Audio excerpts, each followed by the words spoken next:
All right, good afternoon, everyone. So we have some usual faces on the panel. So we'll start off with an introduction, or we'll get every one of them to introduce themselves. We'll start from my right all the way to Andrew. We'll start with Naveen. First thing we'll say that his title that's shown here probably needs some updating. We'll let him share why that's the case. But please, why don't we go around and have Naveen and then the rest of the panel introduce themselves as well, please.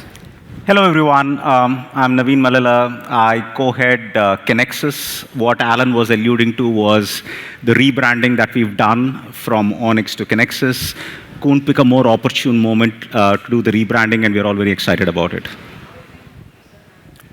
Hello, my name is Masashi Watanabe from MUFG Bank. I am the deputy head of the digital strategy division, which is a new division just formed this April. So we're serious about it. And I also happen to have the title of head of digital assets, which the digital asset business doesn't exist at this moment. So in other words, I'm responsible for developing the business for MUFG. Thanks for having me here. Good afternoon, everyone. I'm Jean-Marc Stenger, working for Societe Generale, where I'm leading the dedicated subsidiary we have built to develop our digital asset capabilities and expand in this new area. Caroline Butler, I run digital assets for BMY. Our business does exist. We created it in October 2022, just on time for everything to go a little wobbly in the market. But we stayed convicted, and I think bright times are ahead of us. And Andrew Murray, Strategic Investments at Citigroup. So managing a portfolio of minority investments in financial technology and other startup companies, including a number of digital asset-related companies. Thank you. So we do have representative, I guess, from our global banks covering, I guess, the G3 currencies on this panel. We'll start off perhaps with just further elaboration in terms of the motivation behind looking at GL1, just to kind of recap for the audience here. We'll start off with Caroline, since she's the reigning queen of the digital money debate. So we'll start with Caroline. Why don't you explain to the audience? Because I guess BNY has been looking across different blockchains, been responsive to client needs. Tell us why, after shopping around or looking at different blockchains, why are you motivated with GL1, please? All right, you're bringing PTSD back to me here. Yeah. I think there's a couple of things. One, I dream about the day that we all sit on this stage and we're not talking about layer one infrastructure, right? We don't do that in the traditional business. What we do is we compete appropriately with each other to bring value-added products to the market, and we create markets that thrive. Right now, what we're having to do is spend all these calories on the base infrastructure, which, frankly, we should have been further along at this stage on. So that's motivation number one, is to do our part so that we can get out of this space and not have to worry about the infrastructure layer. Second reason for me is, if I think about what we are in BMY, we are at the core a ledger bank, right? All of our banks are effectively ledger banks. And we have something in our bank that just gives me a very simple visual every time I see it, which is the very first paper ledger of our bank that sits in our headquarters. Fun fact, we were founded by Alexander Hamilton, so now all of you have the musical in your head. But the first paper ledger of the bank, which was 240 years ago, is sitting in our headquarters. And the point and the reason I bring this up is it's just the next evolution. We moved from the physical paper ledger to computerized ledgers. Now we're in the digital ledger era. Of course, we should all be doing our part to embrace this technology and all the benefits that come with us. So for us to make sure that we look at this global layer one, particularly as another opportunity to bridge the divide between, I would say, the cash world and the asset world. So a principle that we all hold very, very dear is making sure that global layer one, as an infrastructure layer, a global layer, is asset agnostic. It's not a payment solution. or it's not a tokenization-only solution. It has to be asset agnostic. The second thing is it is global, truly global. And you can see that by the representation on the group here. It's also private and public. We've all got our theories as to why we haven't advanced digital assets as fast as one would have liked. And I think bringing together a group of participants who can really bring an operating layer and help it thrive is going to be critically important, and do that in an open way. And then the last thing I would say, and it's a principle that's very important, and hopefully there'll be more appetite for this in the future, is a public chain. Public permission chains. And again, there's lots of different use cases that we have the fortune in BMY of providing services across public and private chains. And we've seen the benefits of both. We've seen the nuance of both. We've seen the relevance of needing multiple solutions in the market. But I think particularly when you're looking at solutions that bridge across the digital cash and the tokenized market or the digital asset market, I think there is a real opportunity to leverage public permission chains. So turning to Naveen, right? So the group of financial institutions collaborating on GL1 is interesting. We have Citi, we have JPM, and everyone here, which traditionally would have been competing, I guess, on various fronts. So how does GL1 fit into JPM's, I guess, digital asset Kinexys strategy? I mean, the easiest way to think about it is, I don't think we necessarily compete on which core banking software we run, or we don't compete on which cloud service provider we use, right? So we think about it very similarly. At least from a Kinexys standpoint, we run our own platforms not because we want to, but because we need to. And that's a key distinction. And Caroline touched upon all of the various sort of reasons why there is merit in terms of moving to public permission, as she said. There are elements of cost. So the ability to simply mutualize cost, I know that we are fortunate enough to have very patient capital and plenty of capital, but I can assure you that any efficiencies that we can get from mutualization of costs, that is going to be very beneficial for us. So there is that. There is the ability to increase the resilience of the infrastructure. Distributed systems in general, by definition, are more resilient. So there is the resiliency aspect to it. And there is also the capability, the ability to have composability which is spanning organizational boundaries, the ability to package actions across multiple organizations into one single executable whole. Those sort of capabilities you will struggle to get in platform-specific, in organization-specific platforms, because you're still using messaging APIs to coordinate between all of this. So there is that element of it. And finally, there is the network effects. You get onboarded onto public permissioned multi-organizational infrastructure. You by default get access to all of the applications out there. You don't have to get onboarded onto multiple different applications. So for all of these reasons, we fundamentally think that it is a great idea. We've expounded upon why there is a lack of capability in the existing public infrastructure for financial institutions. So that's why we're excited about GL1. So just to round off the perspective, we'll turn to Andrew. How does GL1 fit into Citi's digital asset strategy? Yeah, thank you. I think building on a couple of points Naveen said, it's important to recognize that banks and other market participants have a long history of collaborating to set up new market infrastructures. Whether you're looking at, particularly in capital markets, whether you're looking at trading platforms, post-trade services, the clearing and settlement rails, there are dozens of examples of where we as banks and others have come together to digitize, make more efficient, and standardize. So a lot of success stories there. And that sort of collaboration brings three things, really. One, alignment on design and standards, so what is being built. Secondly, alignment on how it's being built, so the what. And then thirdly, and also quite importantly, alignment on the momentum and timing. So when a new market infrastructure is set up, are there a group of participants ready to use it? Or have you just made an empty box? So I think, yes, we are competitors, but we can collaborate with each other. And I think more than that, in these types of circumstances, we have to collaborate to get the required market impact and evolve.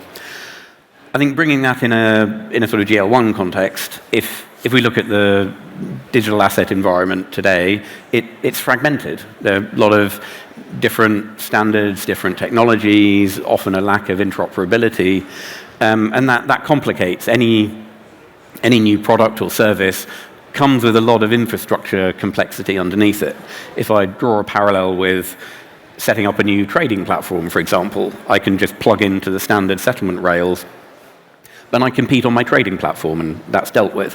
For a lot of digital asset applications now, I've got to look at the end-to-end stack, and it complicates the adoption, the review, and how we and other participants use it. Now, from Citi's perspective, we consciously made our CDAP platform interoperable, blockchain agnostic, so definitely not a walled garden, so it could evolve as different market structures evolve. So looking at GL1 specifically, I mean, looking at a structure where industry participants come together, set up common standards, common technologies, it decreases the barriers to innovation and barriers to adoption. So we can have a standard infrastructure layer and just build the products and services on top of it, and then evolve to an outcome that Caroline alluded to, where we compete not on the infrastructure layer, but on the products and services we can put on that. So, and that's a general good, and I think it will increase the pace of development in this sector. Well, we'll turn to perhaps more details in terms of GL1 now. I guess since the last time we were gathered together in Singapore, we had the opportunity to put our thoughts together in a paper. So I think we've started to kind of align on some of those features or functions on that. I'm just going to bring Jean-Marc in to the conversation, right? So I guess from your perspective, from SG Forge perspective, you've been at the forefront of leading some of these efforts, including experimenting with public permissionless blockchains. Could you speak to the group, some of the core technology features that GL1 platform might be able to provide that's different from existing blockchains? Mm-hmm. Yes, sure. Thank you. And indeed, it's true that at SocGen, we, from the beginning, meaning already 5 years ago, we've decided to strongly invest in blockchain technology and bring new products to clients using exclusively public blockchains. And in these discussions, when we started, we recognized that moving to something which will allow for broader adoption across the globe, being able to issue securities and settle those securities in between different clients with different counterparties will be the next stage. And you mentioned it, Alan. I think all this thinking and discussions we had among this group resulted in some key principles, core design principles we put together in this first white paper, which has been published and I think is available on the MIS website. So I encourage anyone who is willing to dig a little bit further into that to download the white paper on the MIS website. But basically, which follow the principle we just explained, meaning this willingness to build a GL1 core ledger which will be shared among the financial institutions, which will be opened, which will be very transparent in the way it is built, very transparent in the way technical specifications will be set, yet at the same time very well aligned with the general principles, but also the regulations which apply to regulated activities, regulated financial activities and assets in the financial industry, which means a GL1 network which will be compliant by design with those high-level principles we have in the financial industry, also taking care very deeply in the way it is being built of the privacy principles we need to follow for broad adoption, making sure there are some level of permissioning in the way transactions are processed, ensuring finality of the settlement, which is one of the main drawbacks we face today when running regulated activities on public blockchain, but also very clear data segregation, because again, when you are dealing with financial activities, and as a client, you don't necessarily want to have all your transactions exposed to the market for obvious reason, but also making sure that the general principles we have in terms of KYC and AML are met, and all this, at the end of the day, probably leads to have transactions and a network which is operated by very well-known entities, regulated entities, which will be able to validate the transactions and basically to run the nodes of such network. So we are at the level of this high-level principle, but I think the agreement in the group is pretty high, and the consensus is pretty high. Conceptually speaking, in terms of technical architecture, I think the way we envisage GL1 is based, I would say, on a four-layer approach with the core ledger and the consensus mechanism being really at the foundational layer. Then an asset layer, where in forms of tokens, we'll see different type of securities and regulated assets flowing on the underlying network to ensure composability and interoperability, which have been already mentioned. And then a third layer, which will probably be an application layer, which could be very different from one jurisdiction to another to precisely adjust for the specificities we'll have in different jurisdictions. And then finally, an access layer where market participants, which will be able to interact with the network, will be able to authenticate themselves and process transactions on it. So high level, I think that's the way we are envisaging GL1 in the future.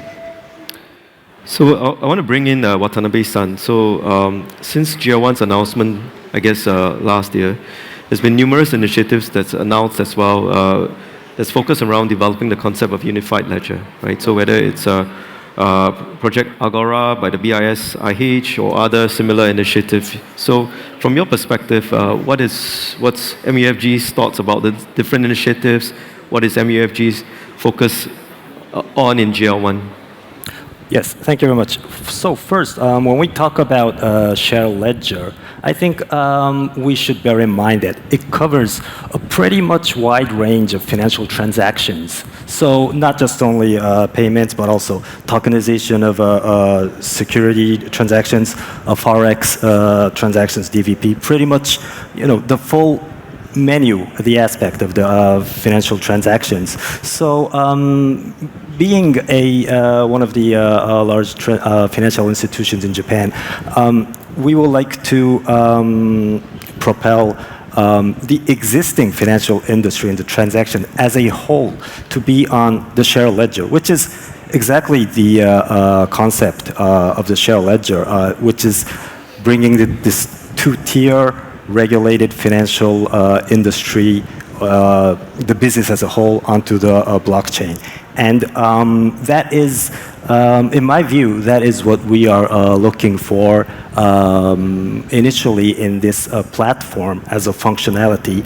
And as we are preparing to launch some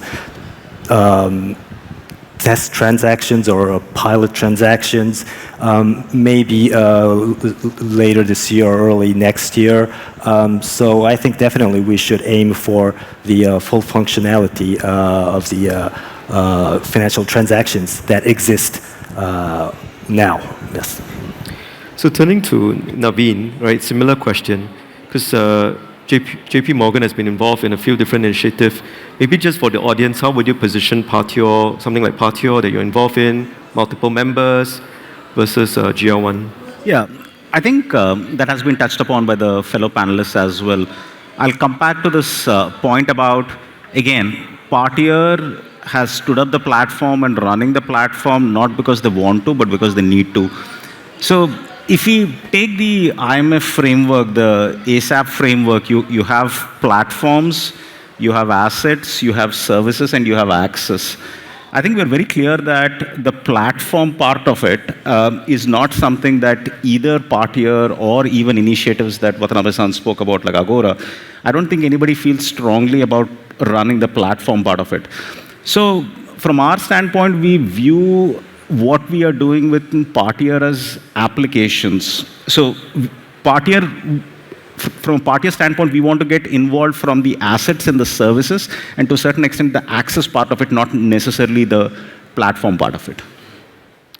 And maybe turning to Andrew now, just from a Citi's perspective, you have been involved, I guess, in your own digital asset platform.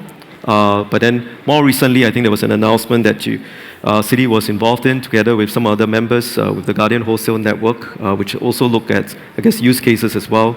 Could you speak about that? Yeah, so I think looking at the sort of contrast of GL1 versus some of the other initiatives, I mean, there's a lot of complementarity between them. So GL1 as standardized layer to support a lot of the use cases sitting on top of it, and very much as that enabling layer. But that infrastructure layer on its own needs something to create value above. So with a sort of investment lens, if something's worth doing, it needs to create value, and the infrastructure doesn't do that on its own. So you need this ready set of use cases to deploy. So I think and you want those use cases to deploy as and when the network is established to justify all the effort that's going into them. So I think having the two paths in parallel, and we had announcements with the Guardian Wholesale Network looking at combining sort of money market funds with integrated FX swaps that demonstrate some of the capabilities of what is possible. But again, we don't want that to be a product with its own specified technology stack. It's something that it can create value, but it can be much easier to deploy over something that is standardized at the back end. So that's where looking, whether it's Guardian or Agora or RLN, RSN, these are all sort of value-creating use cases that can be deployed on standardized architectures such as GL1. So I think a lot of complementarity between a lot of the different initiatives that here and beyond. So we spend a lot of time speaking about GL1 from a platform perspective. So I think the other ambition with GL1 is to kind of foster and create standards within the broader ecosystem, engage the broader ecosystem. So I'll turn to Jean-Marc now, just on that front, because I think one of the efforts that you have undertaken with the CAST framework was to embrace or facilitate broader industry adoption, standardization. Could you speak about that, and particularly relate back to what GL1 is seeking to do as far as developing, I guess, core principles, specification, and templates? Yeah, sure. I think standardization and this whole idea behind GL1 are very much aligned in reality. As we understand easily, it's all about creating interoperability and ability to deploy applications at scale and deploy financial assets at scale on the blockchain. And for that, for clients being able to interact in different jurisdictions with different counterparts, different banks maybe, one day, we need a high level of standardization in the product, in the smart contracts, but not only in the rule books, in the data format, and so on and so forth. In the traditional financial industry, all this has emerged over decades. And is as it is today, and we all know that throughout our organization. When you have to reinvent, to a certain extent, the way you are doing things, maybe in a much simpler way, which is brought by blockchain technology, you also need, to a certain extent, to reinvent the standards. There are already a number of initiatives which are out there in the market by industry groups, working bodies, such as the ISDA, the ICMA, and others, which are creating some level of standardization. But what we realized at SocGen 3, 4, 5 years ago, when we started our first operations, notably issuing digital bonds for clients, is that bringing together all these standards was a challenge, and to be honest, it's still a little bit a challenge. And that's how we started this initiative, this framework, which is called CAST. It stands for Compliant Architecture for Security Tokens. It's not a standard in its own. It's what I like to call a practitioner guide. It's actually a compile of all these different open source standards which are created sometime in isolation, the one with the others, and are put back together in a very homogeneous, in a very understandable way, together in one place, one website actually, where if you are an issuer, if you are an investor, if you are a bank organizing a transaction, you will be able to find the right way to organize such a transaction on a blockchain, depending from your perspective and your area of interest. So it's very practical. It starts with a data format, with general rules, with rule books, again, to make sure that at the end of the day, the different parties, the different intermediaries which are involved in a transaction, in a security token transaction, could all communicate efficiently, the one with the others. Again, making sure that the basic requirements which apply to the financial sectors are met, and the regulation is met in the major places. So just turning into maybe adoption, Caroline, just love to get your perspective, right? Because you've been looking at this for a while. In terms of use cases that seems more natural among kind of the breadth of use cases, which are the ones do you think would be more natural and obvious to come on to GL1, just a start, if you were to pick? So there's a handful that we're seeing more of late. I mean, Andrew, you mentioned money market fund tokenization. I think that's something that is common as a need across all our client base, particularly to power up collateral, right? And obviously, Naveen and JP Morgan, you guys have been leading the charge on that. But if you think about, go back to basics, and the need to build tokenization to enable mobility of assets, get greater utility of assets, and create that broader access and distribution, I think they're tried and tested benefits. But the problem is you can't get those benefits if you don't have a network at scale. You can't get that network at scale if you don't have security. You mentioned resiliency, Naveen. Like, this is core. We didn't even mention the word trust because now it's become an implicit part of what is assumed to be true. But we need to create the platform where it's got trust, it's got scalability, it's got flexibility. I think, Jean-Marc, you mentioned this. It's got to be able to be private in some ways, open, transparent in others. So it needs to have all of this. So that use cases like money market fund tokenization, whether it becomes a form of mobility for collateral or as a form of payment, obviously that's reg and legal frameworks that need to lead ahead of the technology. But the point is that technology can do all of this stuff. So I think that's really important. We're seeing a lot of traction across many of our firms for tokenization of bonds. Obviously, I would say in EMEA markets, it's probably more advanced and definitely seeing more demand. We're looking at different forms of private funds. I mean, I think we're servicing on the traditional side the majority of the either money market funds or private funds that are getting tokenized. And again, it's that nexus to the traditional space that I would not underestimate. So even when we have global layer one operational, and like remember, this isn't a white paper theory. This is a building and operating entity that is supported by a foundation that will be leveraged across the world, that will be interoperable to other platforms. It's not one layer one to rule them all, because I think that's not going to happen in at least the foreseeable future. So for us to be interoperable with other platforms that may be private in nature, where there's different use cases happening there. But what excites us is we're seeing use cases now, whether it obviously is in the crypto space with ETFs or ETPs. I mean, the 0 to 70 billion in 7 months for the ETP, the US ETP market, proves that the technology works, that the actual scalability is there, and we've proved out all that technology. So I think there's a lot of use cases now that we can move from the projects to production phase. Again, once we sort out this underlying layer, and I think then the network of all of us together, particularly when we talk about standards, you can talk about standards all day long, but if you don't have a production use case that actually drives the unity to say, okay, this is where we're going to narrow in, it becomes a theory of.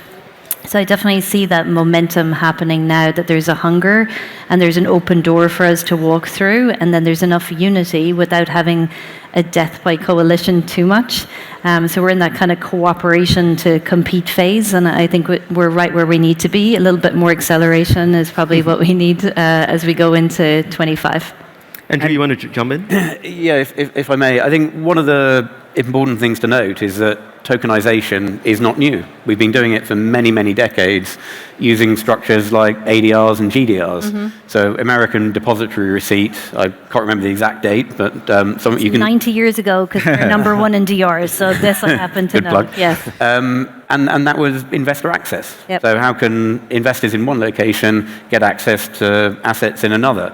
So the concepts, the drivers, the value proposition creation, they're not new. It's just a different technology layer and different structures that we're trying to set up in place to solve these problems in a modern environment.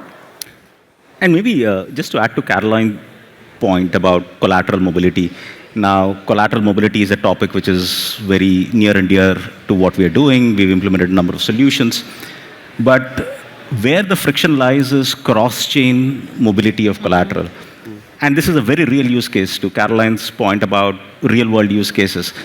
There are entities who have collateral, for example, in HQLAX, and they want to access liquidity from the Kinexys platform within the JP Morgan world. We've been trying to solve that problem. There are solutions which exist, interoperability, they're clunky, and we've had a very hard time in making that work.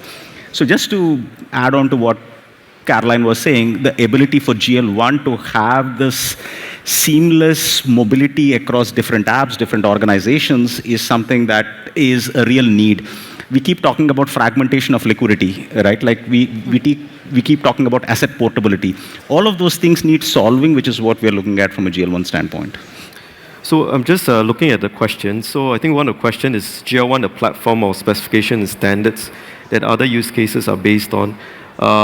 I guess the quick response is GL1 would include a set of specifications and standards, but then I think you need a platform and you need people to actually operate and run on it. But maybe I'll just turn to Jean-Marc or anyone else on the panel if they might want to elaborate on this question. Yeah, no, I think it's clear and maybe worth indeed to precise this. Obviously, standards, as I mentioned, are key, but the idea behind GR1 is not to stay at the level of the standard, but really to create or to run at least a network, a DLT-based network where all these operations across the banks and other financial institutions could flow and have the liquidity move from one place to another very easily, very, very smoothly.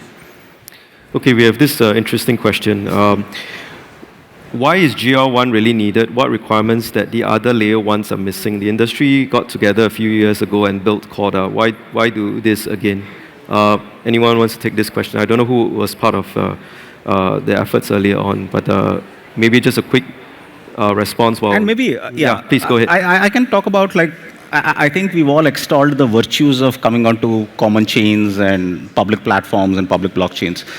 But layer ones as they stand today suffer from a few limitations, which while the purists argue are not really limitations, for those of us who've been trying to get onto these platforms for years, these are true constraints.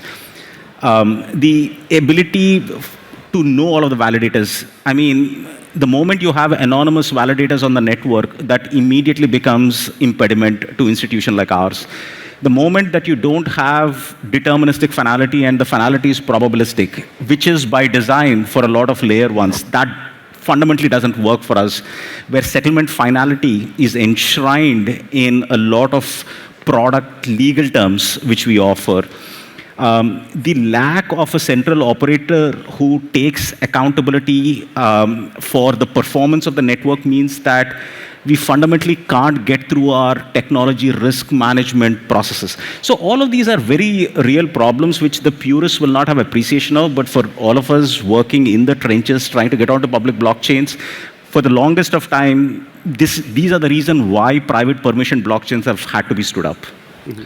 And I guess in this case, we are not really building a blockchain, right? Yeah. And also to elaborate on what Naveen just said, I think reality is also that we are probably now at a stage where we have, so to say, made our own homework.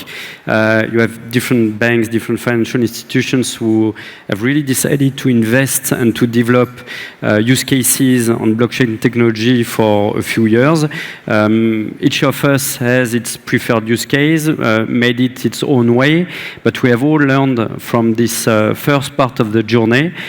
Must also admit that on the crypto industry, a lot of things have developed with sometimes very efficient and very impressive activities, services which have been developed. We should also learn from that side. And well, we are probably at a stage where we are now mature enough to know what we need as financial institutions, what our clients will be asking us in the future, and to a point where we are able to write just down on the paper some high-level specifications, and well, just looking for the right products and the right DLT to accommodate for these needs. And probably reality is that also at the same time, the developments we have seen either from some technical providers who are promoting private blockchains, very closed one, or on the other side, let's say crypto communities who are completely open.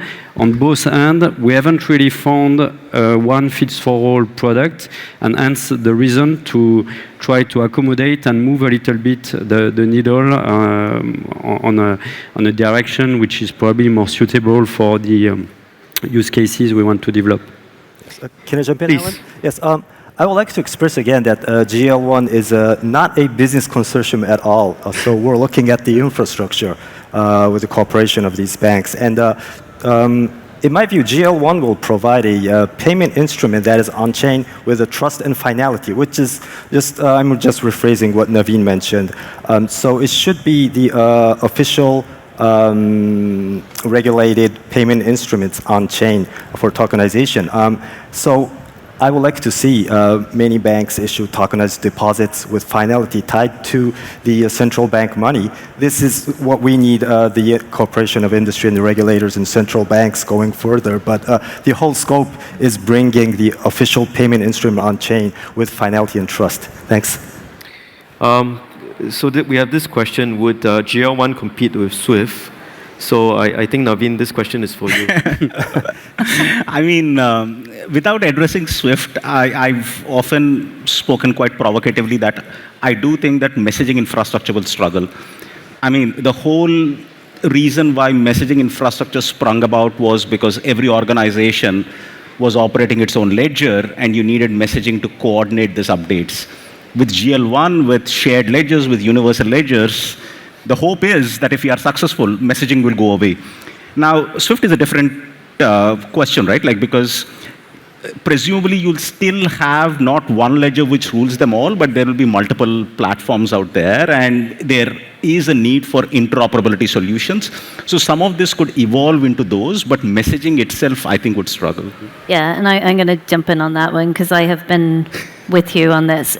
The pragmatist in me says that for a sizable period of time, we're going to have the two infrastructures, and we need to be able to bridge across both of them. So and companies are not going to pay a fortune to replicate SWIFT, right? So let's leverage the best of what we have, even if it is on the traditional space.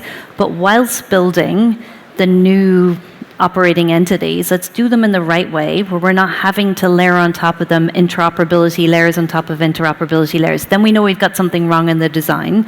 But there's nothing to say that a lot of the use cases that we're coming up as a collaboration actually do lean into the traditional world. So we actually do need a nexus back into that, and SWIFT is already there for messaging, so of course we would leverage it. But I do think there is a world where this whole interoperability play starts to go away over time. But again, there's for a period of time, we're going to have the private chains, we're going to have the traditional networks, and we're going to have our new, hopefully public permission network that will enable a lot of that interoperability within the code itself versus having external players do it. So Watanabe-san, I think we have time maybe just to hear your thoughts. You brought up this point about this not being a business consortium. Could you just reflect on or elaborate a bit more on that? Particularly, I think we had a chance to work with the private and the public sector in this space. Oh, yes. I think, to mention it again, express it again, it would be proper for us to ask for support of all the parties, including the regulators and the central banks and the regulated FIs that are involved in the industry as of now. Because the whole concept is bringing in the regulated financial business or the services or the infrastructures onto the chain. Yes. So I guess if I can summarize, perhaps I think the GL1 efforts is really open to regulated institutions around the world, regulators, and really people who are committed to providing regulated financial services on on infrastructure that meets regulatory expectations. So I think that's certainly the ambition and goal. And stay tuned, everyone. I guess that's what I would say. So with that, please join me in thanking the panel for their contributions and insights. Thank you very much.